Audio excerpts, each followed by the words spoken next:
Yung ating pong Region 7, together of course with DMW Region 7, ay patungo na po sila doon. They're coordinating with the local government units and other government agencies, other departments. Nag-iikot na ngayon sa lalawigan ng Cebu ang mga tauhan ng Overseas Workers Welfare Administration o OWA at Department of Migrant Workers o DMW. Ayon kay OWA Administrator Patricia Yvonne Kaunan, hinahanap ng mga ito ang pamilya ng mga Overseas Filipino Workers o OFW na maaaring naapektuhan ng magnitude 6.9 na lindol kagabi.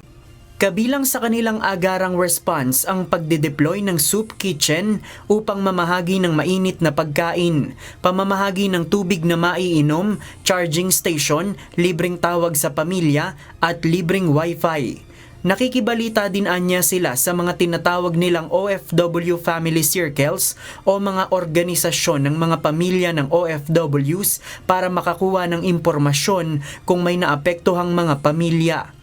Sa dami po ng apektado nating mga kababayan, mas maganda na yung team mismo pumunta na sa mga affected na lugar at tingnan, especially po doon sa mga ospital, base po rin sa mga balitang nakarating sa amin, marami po tayong mga kababayan na nandun.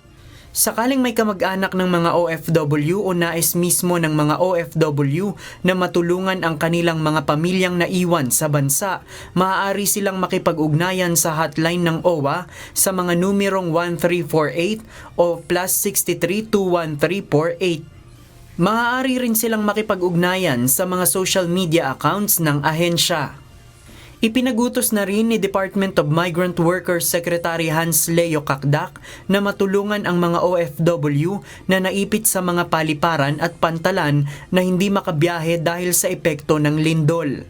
Dapat anyang mabigyan ang mga ito ng accommodation, transportation at pagkain. Sa Mactan Cebu International Airport, nagbigay naman ang DMW ng libreng sakay sa mga OFW na uuwi sa kanilang mga pamilya.